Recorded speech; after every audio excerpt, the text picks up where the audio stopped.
from the Rotterdam and Quaker Street libraries. I'm Miss Diana from the Scotia and Glenville libraries. And we're here with the first teen grab-and-go kit of the summer, 90's Flashback. And this is going to be available at all 5 of our locations, including the Central Library. So this is going to be available at Scotia, Glenville, Rotterdam, Quaker Street, and Central. So this is the first time it's been offered at so many branches. So I'm really excited to show it to you today. I'm going to give this to Diana to show you some more things inside. Talk about what you're going to get when you pick this up. Since this is our 90s theme, Steph and I are both 90s kids. Mm-hmm. Stephanie, what year were you born? 87. 87, me too. Oh, there you go. Oh, we're old. But we have great memories of making all kinds of crafts when we were your age. And the 90s have kind of been coming back for a while now. Yeah. So you might find these fun. We've got a giant size package here for you that has a lot of very simple elements, but which make fun things. So you're gonna see some yarn and also some embroidery floss, maybe even neon colored if you're feeling very 90s and very lucky. A roll of washi tape, some stickers that may or may not be emojis. We'll have to see how we're feeling. A couple of bookmarks with some recommended reads. 90s best friends, because we're gonna be making friendship bracelets as well as fortune tellers. The perfect thing to do with your friends. And a couple of how-tos. You'll see something that's got some QR codes on both sides, and then something that just has some supplies in case you're like, what is all this stuff? What am I gonna do with it? That's what these are about. The last thing that you'll need, a sheet of plain paper, and you'll also need a recycled water bottle. As you may have heard, this summer reading theme is Oceans of Possibility. We want to keep plastic out of the oceans, right? That's a great thing to do. So we're going to show you something that you can make with a soda bottle, 12 ounces, or if you like to be hyper-local like me, a Stewart's bottle. So let's talk about Cat's Cradle. Yeah, okay. So this is something that I used to do when I was younger. And definitely in the 90s, but I think that this has been around longer than the 90s. So it's all you need is a piece of string, yarn preferably, and you tie it in a knot so it becomes a big circle, right? And like Diana said, we're gonna have a tutorial in the packet. So if you have a QR scanner on your phone, or maybe one of your grown-ups has a QR scanner on your phone, on their phone, you can find more of the steps to Cat's Cradle, because it can go on a very long time. You can get real complex with Cat's Cradle. Yeah. So and this part you'll need a friend for, so you need at least 4 sets of hands. Yeah, that's true. Or 2 sets of hands, 4 hands total. Yeah, and so what you do is you put your yarn like this. This is the first step. Then you kind of got to loop around so your hands are wrapped around the yarn once. And keep your thumbs off the yarn too, or out of the yarn. Then you use your ring finger to put it through like this. And then it becomes this crazy yarn thing. Then There's the cradle. Yeah, right? And here's your friend. This is where your friend comes in. Yes. So then Diana will pinch these 2 sides and then loop them over the bottom string. And then you're supposed to be able to. It's supposed to collapse, right? It's been a while since I did this. Yeah. Well, it's supposed to have like be another like like that kind of. Yes. So there's a lot of tricks you can do with just a yarn loop. the internet is full of this type of sort of like nostalgia trip, and there's a lot of different ways to learn, you know, the basic of Cat's Cradle being this. Yeah. Let's see if Miss Steph can do it right the way that I didn't. Oh yes. Yeah, and then it just sort of keeps going. It's an endless loop of. Yeah, then Diana can take these 2 loops and go like that. And you can get like real complicated with this. You could also make an old school, what is it called, a Chinese jump rope. Oh yeah. With a piece just of, you know, longish string, a little bit longer than this. But really, there's all kinds of fun you can have just with yarn, believe it or not. So you're gonna get a length of yarn for practicing Cat's Cradle. And the trick to Cat's Cradle is really just who had, like, you know, when you give the string to your partner, you keep going by saying, okay, can I get these 2 loops to loop around another piece of string, and then still be able to get the other person to have the string on their hand. So it's kind of like that's the goal of the game, I guess you could say. Yeah, back and forth. Yeah, and if the person just, like, you know, runs out like this, then that means they have to start playing again. So, yeah. All right, next we've got, let's do fortune tellers. Oh, Who yeah. has seen one of these guys? What? Like a mouth, kind of. Where I come from, we call these cootie catchers. I don't really remember why. They're also called just fortune tellers or salt sellers, is that right? Oh, really? Yeah. Which, if you flip I've it always over, heard cootie catchers. it kind of looks like a little dish, which I think is where the salt cellar name comes from. Oh, It's a okay. dish. But this is very easy to make and also very customizable. As you can see, I got a little throwback with mine. We've got the iconic 90's S. We've got some nice airport carpet, all kinds of pop colors and patterns. And for this, all you need is your piece of paper and a pair of scissors. Now you're going to want to use a square of paper rather than an 8.5 by 11 sheet, but an easy way of turning a piece of printer paper into a square of paper for making a fortune teller or for doing origami is to just fold the corner down until you have a point like this, and then you're going to cut the excess off this part, and that'll give you a perfect square. Very fun. So let's do that.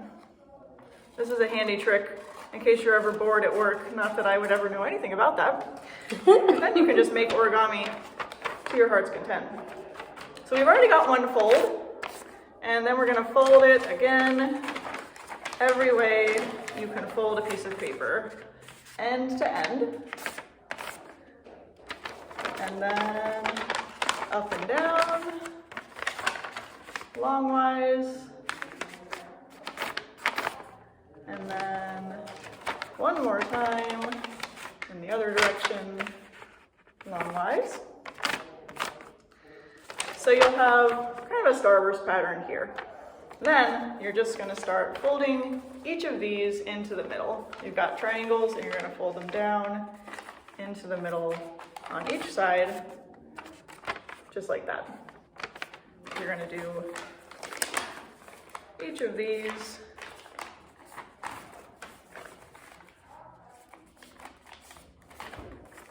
And then you're going to flip it over. So you've got something that looks like this. You're going to flip it over.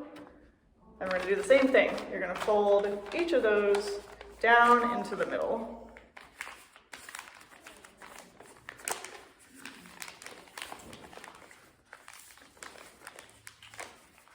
And here's where the fun starts happening.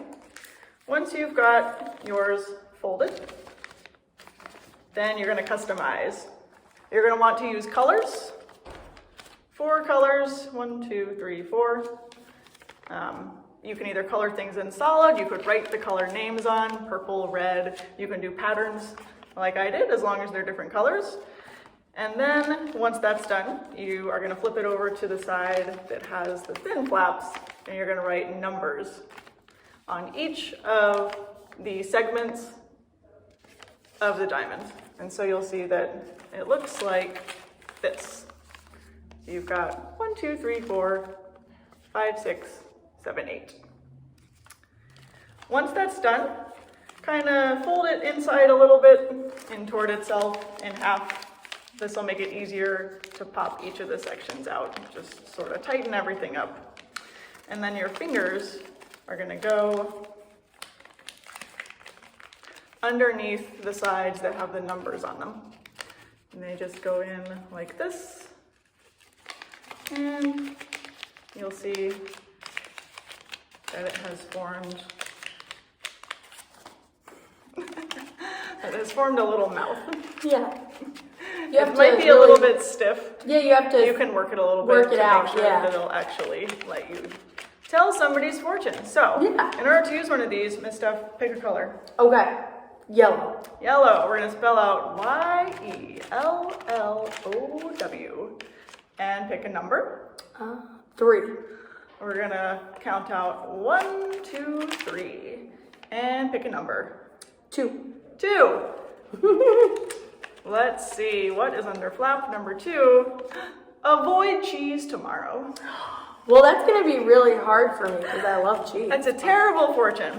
Yes, so don't forget to write some fun fortunes under each of the number sides. And that can be silly things, it can be inside jokes between you and your dog, whatever you feel like. Right. And that is a cootie catcher, a fortune teller. It's an easy way to spend a rainy afternoon like today. Although the sun came out. Yeah. It was a rainy morning. It was a rainy morning. Yeah. All right, what's next? Okay. Hey guys, it's Miss Diana with one more thing for your 90s flashback kit, a few book recommendations. I couldn't decide which book I wanted to tell you about, so I picked 2. First off, we've got a spectacularly 90s item, The Mall by Megan McCafferty. Megan McCafferty is like one of the absolute bedrock writers of young adult literature. Her book Sloppy Firsts was one of the first things that we call YA back in the day when I was a teen. And she returned a few years back with The Mall, which is just an ode to all things 90s, taking place, of course, at a shopping mall. So, as you're reading this, just imagine getting up to lots of hijinks at Crossgates with your friends. It's super funny, very light, a great summer read. On the BFF side of things, because we have friendship bracelets for you in this kit and other stuff you can do with your friends, I love the book This Is What It Feels Like by Rebecca Barrow. This book is all about both the great things about having friends and also some of the heavier things, like friendship breakups, although there might be a friendship makeup too. It's about a girl band, so if that sounds like fun, it's set in California, so it's a great beach read. And it's got a little bit of romance too. There's something for everybody, and this is what it feels like. If you guys read either of these, I'd love to know if you enjoyed them. So let us know. Hey, it's Miss Stephanie at the Quaker Street Library here. I'm in the teen area, and I found this book, The Future of Us by Jay Asher and Carolyn Mackler. So it's this book about these 2 kids that find a disc to download on their computer, America Online, which back in the day, in the 90s, you were able to download the internet with a disc, and you had to download it onto the computer, and it wasn't just on there like in Google Chrome. You double click it and it's there. That wasn't how it was in the 90s. So they try to download this disc. It turns out that they're in the future after they download this disc. They're logging in on Facebook, and they have no idea what Facebook is, and they can see all of their, who they get married to, who they end up being with, who are their friends, what's their occupation, what job they have. So, and it kind of like messes up some things, but it also makes things better for them in the future. And it kind of just talks about like the decisions that you make when you're younger and how they could affect you when you're older. So it's a really good book. It's very sci-fi, futuristic, but also realistic. And it's called The Future of Us by Jay Asher and Carolyn Mackler. And Quaker Street owns it, and so does the Bornt Library. Okay, next we're going to be doing the diagonal bracelet. So all you need to do is choose any color. It could be green, brown, orange, whatever color you're using. And all you do to begin this step is tie as you were tying a knot in the beginning, and then move it up.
Next, we're going to show you a little bit more about the friendship bracelets that are in your bag.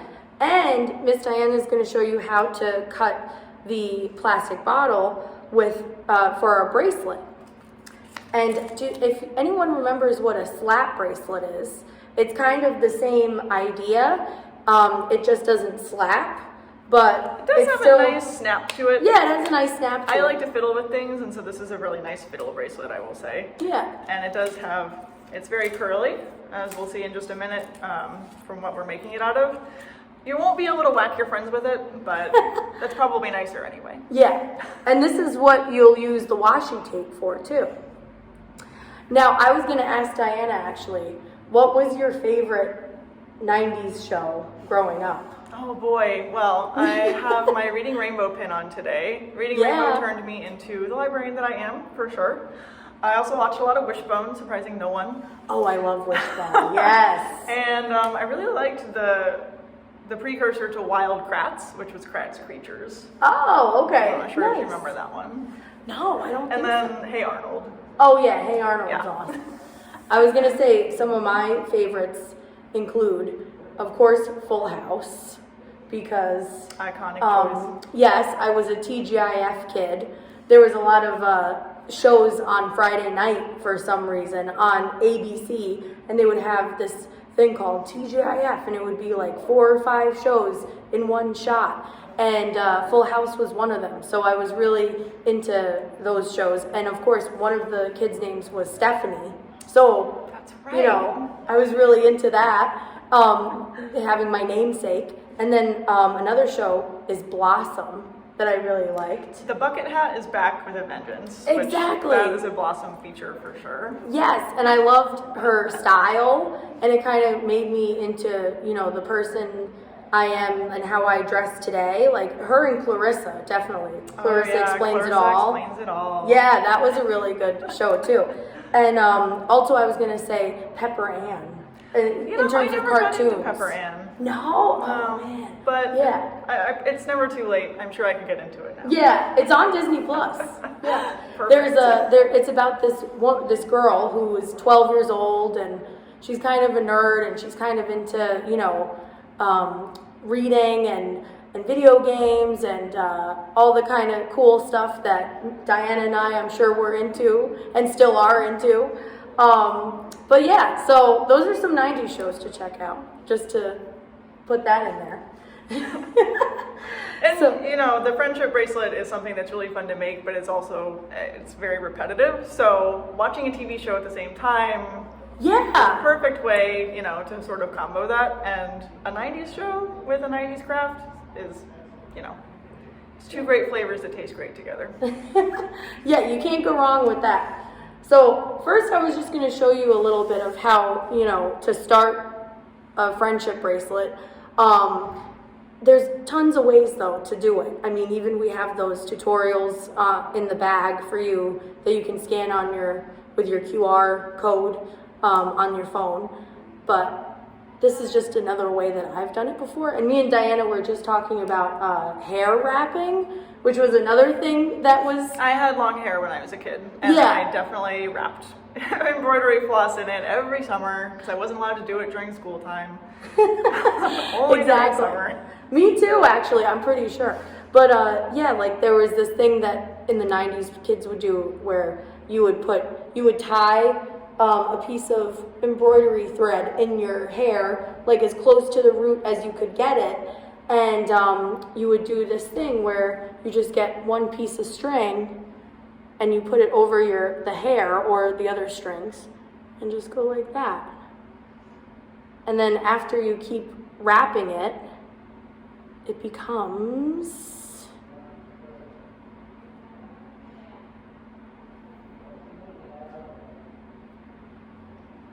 a little thing.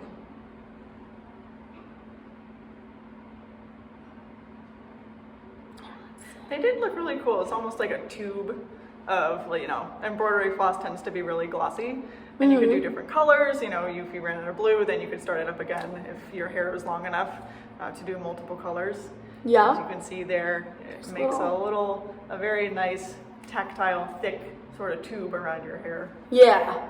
And I'll definitely let you, I'll zoom in, or you can zoom in at some point in this video and see more of what I'm doing here, because I know it might be like kind of weird to see it from this angle, but yeah, it's something like that.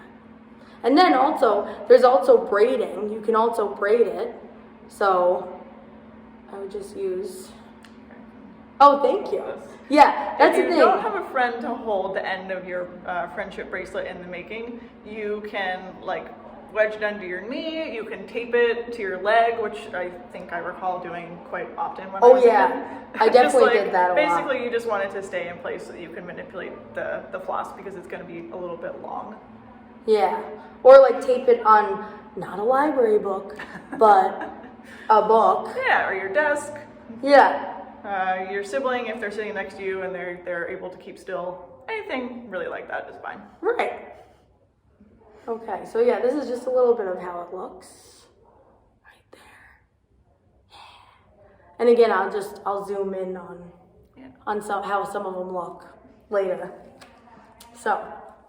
You can get really wild with friendship bracelets. They're really like straightforward and basic knots that you can use, but you can also just go crazy. You can stop at junctures and add beads in, or like charms. You can add a metal clasp to the end if you're into jewelry making, you have stuff like that around. Basically, you can do a lot with embroidery floss, depending on how much time you have, what your attention span is. Mine is very short. So with this length of floss, really the sky is the limit. We recommend that you check out the tutorial that's included, but from there, the internet will probably show you a lot more too.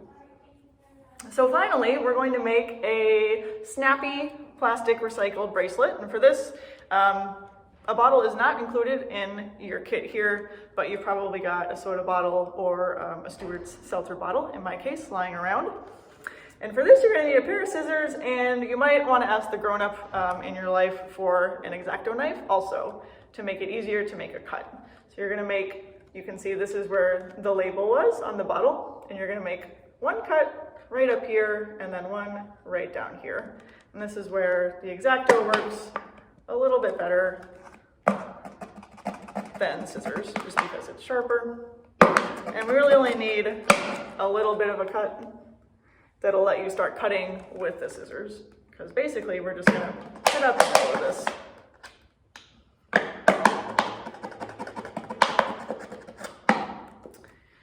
So you can wedge your scissors in there and then just cut around until you reach the other side.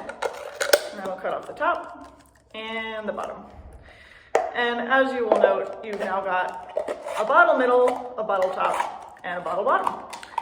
We're going to use the middle part, but in order to keep plastic out of the ocean as much as we can,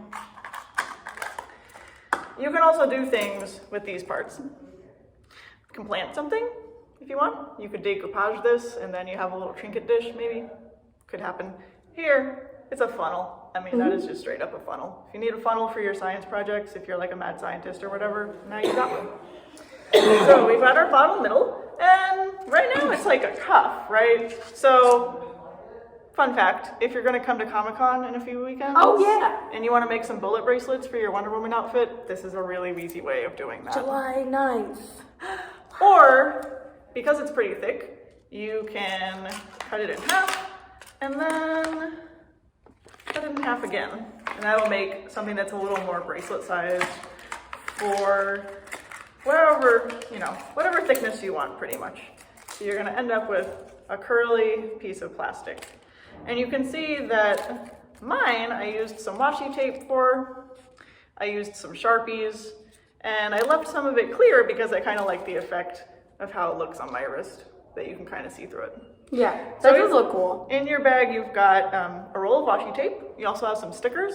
And those are just some things that you can, to start you off with however you want to decorate this. Really, the sky is the limit. If you've got markers around, you can cover it in duct tape, which is fun. If you have if you're one of those people who have a trillion kinds of duct tape, this is a great project for that. And other than that, I mean, it's kind of like go crazy. So then you've got one bracelet for you, one bracelet for your friend, because this is enough plastic that you've got two. And then you've got friendship bracelets too. Yeah. You have just You can play cat's cradle. a whole pack for things for you and your friends to do this summer together, which is what matters. Exactly. Especially post-pandemic. Right. I know. Well, and also I was gonna say, we have a bunch of other bags coming out, grab and go activities this summer. We have 4 more coming out, actually. This is our first one, so look out for that. And look out for Diane and I on YouTube. And hopefully you enjoy your 90s kit. That's what's really cool about the 90s, is that I feel like a lot of times the crafts were, you could just do it anywhere, really. Like you could do it like at recess, or you could do it when you're on a trip in the summer, or you do it at summer camp or whatever. They're very versatile, and you can travel with them. So I think that's a cool thing too for the summer. Yeah, it's lo-fi and not intense, and that's what summer is all about. Yeah, not as much technology. Yes. Technology was starting, but it was still we weren't 3D printing things yet, so we had to use stuff around the house. Yeah, exactly. Yeah. All right. Well, thank you so much and for watching, and we will see you next time. Bye.